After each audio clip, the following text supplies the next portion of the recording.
Avis vascular centre మన దేశంలోనే the best varicose vein hospital. అందరికీ నమస్కారం. Welcome back to IT media. మన ఆయుర్వేదం ప్రోగ్రామ్కి అందరికీ స్వాగతం. అయితే నరాల బలహీనత గురించి ఎంత మాట్లాడుకున్నా చాలా తక్కువ అని చెప్పుకోవచ్చు. ఎన్ని వీడియోస్ చేస్తున్నా ఇంకా కామెంట్స్ వస్తున్నాయంటే ఎంతమంది అసలు నరాల బలహీనతని ఫేస్ చేస్తున్నారో మనం తెలుసుకోవచ్చు. అసలు ఈ నరాల బలహీనత ఎందుకు వస్తుంది? మనం చిన్నప్పుడు చూసినట్లయితే మన అమ్మమ్మో తాతయ్యో వాళ్ళు నడవడానికి కాస్త మనల్ని సపోర్ట్ తీసుకోవడం, లేకపోతే ఒక అడుగులు వేయలేకపోవడం, ఏదైనా ఇచ్చిన వాళ్ళు పట్టుకొని హోల్డ్ చేయలేకపోవడం ఇలాంటివి జరిగాయి. బట్ ఇప్పుడు చిన్నపిల్లల్లో కూడా ఈ నరాల బలహీనత వస్తుంది. ఓపిక లేకపోవడం, ఏ పని చెప్పినా నేను చేయలేని చెప్పడం, బద్ధకంగా అనిపిస్తుందనో లేకపోతే నా వల్ల కాదు, నాకు చాలా అసలు నీరసంగా ఉందని చెప్తూ ఉంటారు. ఈ ఇష్యూస్ చిన్నవాళ్ళల్లో కూడా ఎందుకు వస్తున్నాయి? ఇవి రాకుండా ఉండాలి అంటే మనం ఎలాంటి జాగ్రత్తలు తీసుకోవాలి ఈరోజు తెలుసుకుందాం. ప్రస్తుతం అంతా ఉన్నారు న్యాచురోపతిక్ డాక్టర్ షాగుప్తా గారు. నమస్తే మ్యామ్. ఎలా ఉన్నారు మ్యామ్?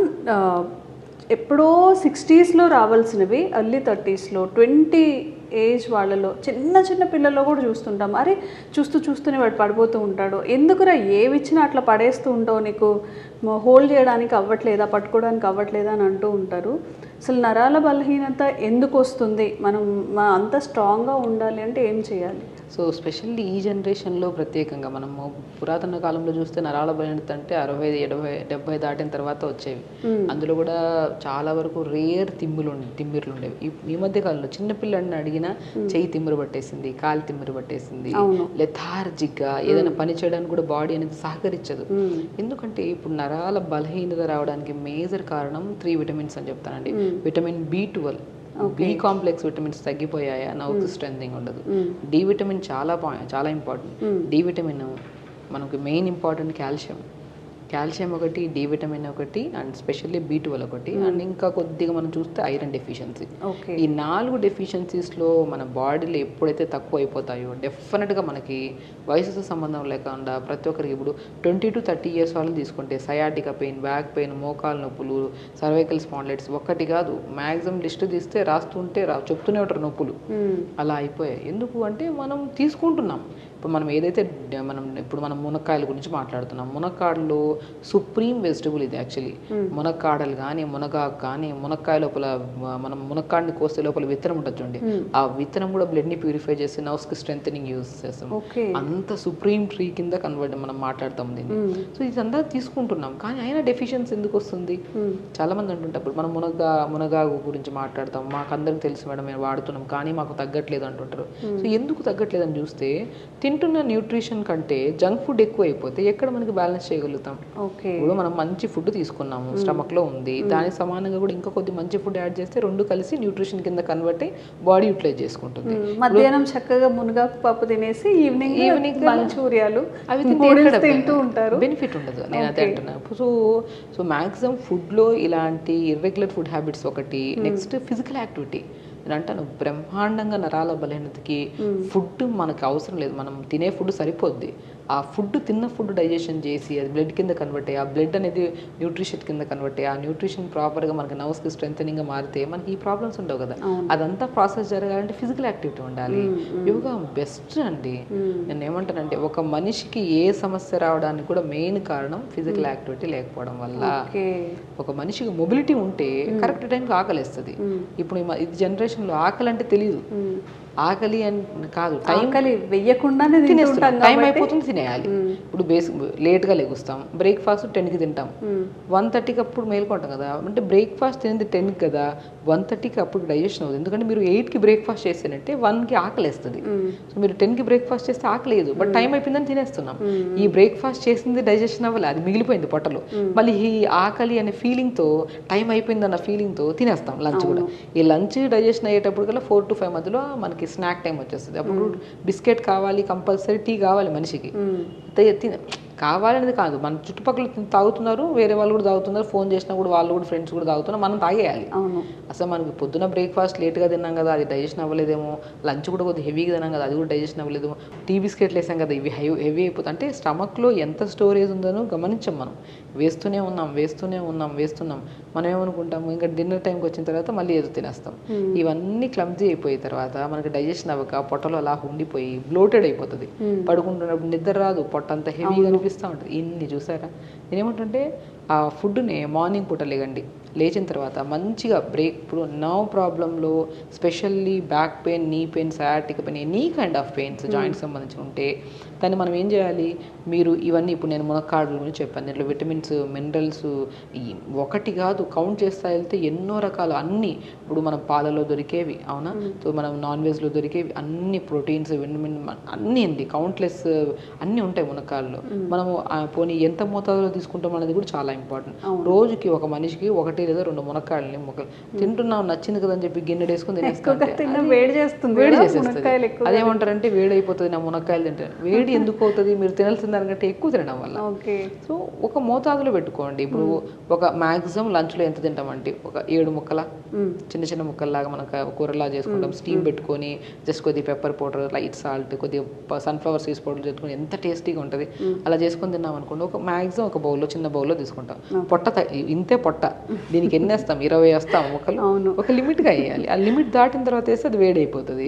అరే అది ఆ రోజు తింటే పడలేదు మనకు అని చెప్పేసి తినడమే ఆపేస్తాం.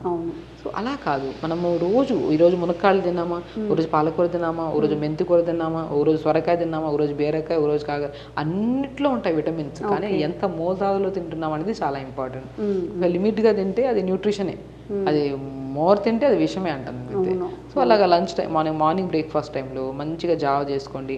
రాజగిరా సీడ్స్ అంటారు, నర్వ్ స్ట్రెంథనింగ్. అది ఒకటి. మునక్కాడల గురించి మనం మాట్లాడదు. రాజగిరా సీడ్స్ అంటే తోటకూర విత్తనాలు దొరుకుతాయి మనకి, చాలా ఫేమస్ ఈ మధ్య కాలంలో.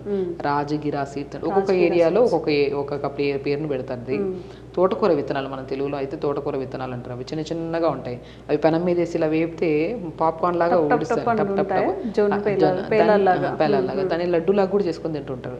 బట్ నేనేమంటే దాన్ని బ్రేక్ఫాస్ట్ రూపంలో తీసుకోండి మార్నింగ్ టైమ్స్. కొద్దిగా జొన్న పిండి, రాగి పిండి, రాజగిరా పిండి, మూడింటిని కలిపేసుకొని మార్నింగ్ దాంట్లో దోశలాగా చేసుకోండి. కొద్దిగా మినపప్పు పౌడర్ కలిపేసుకుంటే దోశ అయిపోతుంది. ఒకరోజు ఇడ్లీ బ్యాటర్లో కలుపుకోండి పౌడర్ని కొంచెం, ఇంకొద్దిగా ఇంకా హై న్యూట్రిషన్ అవ్వాలంటే కొన్ని పంకిన్ సీడ్స్, పూల్ మకానా కూడా అద్భుతంగా పనిచేస్తారు నరాల బలహీనతకి.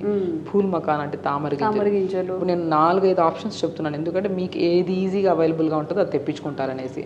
సో కాబట్టి మనం pumpkin seeds, watermelon seeds, sunflower seeds, pool makhana, తోటకూర విత్తనాలు, ఇవన్నీ హై న్యూట్రిషియస్ కలిగి ఉండేవండి. మనకి ఈజీగా కూడా దొరుకుతాయి. మనకి ఎక్కడ దొరకనంత అని కాదు, ఎక్కడైనా సరే దొరుకుతాయి. ఒక దొరకని పక్షాన మనం మ్యాక్సిమం రాగి పిండితో దొరుకుతుందా, జొన్న పిండి దొరుకుతుందా, సజ్జ పిండి దొరుకుతుందా, బార్లీ కూడా దొరుకుతాయి. వీటన్నిటిని కాంబినేషన్ చేసుకోండి, మీకు దొరికేవి తెచ్చుకొని. ఒకవేళ మనం మార్నింగ్ బ్రేక్ఫాస్ట్ ఏమన్నాను, రాగి, జొన్న, సజ్జ, బార్లీ, రాజగిరా సీడ్స్ అన్నిటిని కలుపుకొని జాగ్రత్త తీసుకోమని. ఇందులో 5 మాట్లాడుకున్నామా, దాంట్లో 2 అన్నా దొరుకుతాయా? రెండింటిని కలిపేసుకోండి. దొరకవని చెప్పి సంవత్సరాలు వెయిట్ చేసేవాళ్ళు, దొరికిన దాంట్లో తీసుకోండి, దొరికినప్పుడు మళ్ళీ చూద్దాం. సీడ్స్ కొన్ని యాడ్ చేసుకోండి, తెల్ల నువ్వులు కొద్దిగా, కొన్ని క్యారెట్ చాప్ చేసేసుకొని ఒక సూప్ మంచిగా మార్నింగ్ జావా. మధ్యాహ్నం పూట మంచిగా కర్రీలో మునక్కాడలు తీసుకోండి, కర్రీ సూప్లో చాలా అద్భుతంగా పనిచేస్తుంది. ఈవినింగ్ టైమ్స్లో మనం డైలీ మునక్కాడలు కూరలా కాకుండా ఈవినింగ్ 2-3 మునక్కాయ ముక్కలు, హాఫ్ క్యారెట్, హాఫ్ బీట్రూట్, 4 సొరకాయ ముక్కలు, కొత్తిమీర, పుదీనా, ఒక ప్లైట్ పచ్చిమిర్చి చేసేసి, ఒక గ్లాస్ నీళ్ళు వేసి కుక్కర్ పెట్టేసేయండి. ఒక విజిల్ తగిన దింపితే స్మాష్ చేసేసి తీసుకొని సూప్ చేసుకోండి. లైట్గా లెమన్ కలుపు. ఎంత అద్భుతంగా ఉంటుందంటే మనకి క్రేవింగ్స్ ఉంటాయి చూడండి. ఒకటి చూసినండి అక్కడ లడ్డు ఏదో సంథింగ్ తినాలి, ఆ క్రేవింగ్స్ ని కూడా కంట్రోల్ చేస్తుంది ఈ సూప్. టమ్మీ ఫుల్ గా ఉన్నప్పుడు ఇంకో ఏదో తినాలని అనిపించదు, అది హెవీనెస్ ని కంట్రోల్ చేస్తుంది. ఫస్ట్ పాయింట్, ఆ క్రేవింగ్స్ ని కంట్రోల్. ఎందుకంటే జ్యూస్ అనేది మనకి లిక్విడ్ ఫామ్ కదా, మోర్ న్యూట్రిషన్. అది ఉందనుకోండి మనకి ఏది తినాలి అది తినాలనే క్రేవింగ్స్ రావు. సో అది సూప్స్ చేసుకోవచ్చు. మనం మ్యాక్సిమం ఆ మునక్కాయ లోపల గుజ్జుని అంత లైట్గా ఉడకబెట్టి ఆ గుజ్జు అంతా తీసేసి చపాతీ పిండిలో కలుపుకొని చపాతీ చేసుకోవచ్చు. ఆ మునక్కాయ గుజ్జుని తీసుకొని ఇడ్లీ బ్యాటర్లో కలిపి ఇడ్లీ చేసుకోవచ్చు. అద్భుతం అండి. ఒకసారి వంట చేసుకున్న ప్రతి ఒక్కరికి చెప్తున్నాను, చిన్నగా దాన్ని ఎలా వాడచ్చు అని ఇంకొద్ది మాడిఫై చేస్తే రోజుకు ఒక డిఫరెంట్ ఐటమ్ వండొచ్చు అంటాను. మనం ములంకాడ అంటే ఎక్కువ సాంబార్లోనే పులుసులాగా చేసుకొని తింటాం తప్పితే ఇడ్లీలో కానీ ఇట్లా బ్యాటర్స్గా యూజ్ లైట్ ఉడకబెట్టేసి దాని పిప్పంతా తీసేసి ఇడ్లీ పిల్లలు మునక్కాళ్ళు అంటే కొంతమంది తినరు అది తీసేసి ఈ పిప్పంతా తీసేసి ఇడ్లీ బ్యాటర్లో కలిపేసుకొని కొన్ని సన్ఫ్లవర్ సీడ్స్ పౌడర్ కలిపేసుకొని ఇడ్లీ చట్నీ టేస్టీగా ఉంటుంది. మనం ఇడ్లీ అంటే 4-5 ఇడ్లీలు వేసుకుని ఇంత చట్నీ వేసుకుని తింటుంటాం, అయినా కూడా ఆ టేస్ట్ అనిపించదు. బట్ ఇలా చేసుకోండి, చాలా అద్భుతంగా ఉంటుంది. ఓకే. సో టేస్ట్ వండే విధానంలో మనకు తెలిసి ఇప్పుడు డాక్టర్సే చెప్పాల్సిన అవసరం లేదు, సింపుల్ టెక్నిక్స్ వండే వాళ్ళకి అన్నీ తెలిసి యాక్చువల్లీ. ఇప్పుడు ఇలా జస్ట్ ఒక టిప్ లాగా చెప్తున్నాను, ఇలా వండుకోండి, రెగ్యులర్గా యోగా చేసుకోండి అంటే చెప్తున్నాను కదా. మునక్కాడల్ని మనం రెగ్యులర్గా అట్లీస్ట్ సూప్స్లో కానీ ఇలాగ మనం ఇడ్లీస్లో కానీ బ్రేక్ఫాస్ట్లో ఏదో ఒక పూట అట్లీస్ట్ 4-5 ముక్కలు చిన్న 1 ఇంచ్ ముక్కలైనా తీసుకోండి, అద్భుతంగా పనిచేస్తుంది. దాంతోపాటు రెగ్యులర్గా దొరకనప్పుడు జామకాయలు తీసుకోండి, జామకాయల్లో కూడా విటమిన్స్ ఎక్కువ ఉంటాయి, నర్వ్ స్ట్రెంథనింగ్కి చాలా మంచిది. దానిమ్మకాయ చాలా మంచిది నర్వ్ స్ట్రెంథనింగ్కి. సో ఇన్ని రకాలు మాట్లాడుకున్నప్పుడు అట్లీస్ట్ మనం రెగ్యులర్గా ఒకరోజు చేసి ఆపేయకుండా ప్రతిరోజు అలా చేసుకుంటూ ఉంటే ఒక్కొక్క రోజు ఒకటి యాడ్ చేసుకోండి. ఓకే. సో ఆ బెనిఫిట్ కూడా మనకి తొందరగా దొరుకుతుంది. రెగ్యులర్ యోగా కూడా ఉంది, ఫిజికల్ యాక్టివిటీ ఉంది కదా, స్ట్రెస్ తగ్గుతుంది, యాంగ్జైటీ తగ్గుతుంది, మోర్ ఆక్సిజన్ తీసుకుంటాం, వదలాల్సిన గాలి కరెక్ట్ వదులుతాం. ఓకే. సో అంత ప్రాసెస్ బాగుంటుంది. ఓకే. సో మ్యామ్ చెప్పినట్టుగా కొంతమంది డాక్టర్స్తో మాట్లాడేటప్పుడు నాకు అసలు భయం వేస్తుంది, మనం జంక్ ఫుడ్ అనేది స్లో పాయిజనస్గా మన బాడీ అంతా డ్యామేజ్ చేస్తుందా అని చెప్పి. హెల్దీగా ఒక పూట తిన్నామని 2 పూట్ల జంక్ తినేస్తూ ఉంటాము. జంక్ అంటే నాట్ ఓన్లీ నూడిల్స్ ఇవే రావు, బయట చేసే ఫుడ్ దాన్ని అడల్టరేట్ చేస్తారు, ప్యాకెడ్ ఫుడ్ ఇవన్నీ ఇంక్లూడ్ ఉంటాయి. కాబట్టి మనం హెల్త్ మంచిగా ఉండాలి అనుకున్నప్పుడు తప్పకుండా అది శ్రమ అయినా సరే ఒక 1 అవర్ ముందు లేచి వండుకోవడానికి, లేదా చాలా తక్కువ మసాలాలు ఆయిల్స్ ఈ జంక్ని తక్కువగా తీసుకోవడానికి ట్రై చేయండి. అండ్ మ్యామ్ ఇప్పుడు ఏదైతే మెన్షన్ చేశారో మునంకాడల్ సూప్స్ కానివ్వండి వీటన్నిటిని ట్రై చేయండి. తప్పకుండా కామెంట్స్ రూపంలో తెలియచేయండి అవి మీకు ఎలా వర్క్ అయ్యాయో. ఇంకెలాంటి డౌట్స్ ఉన్నా కూడా కామెంట్స్ చేసేయండి, వాటి మీద వీడియోస్ చేసే ప్రయత్నం చేస్తాం. Thank you ma'am. నమస్తే.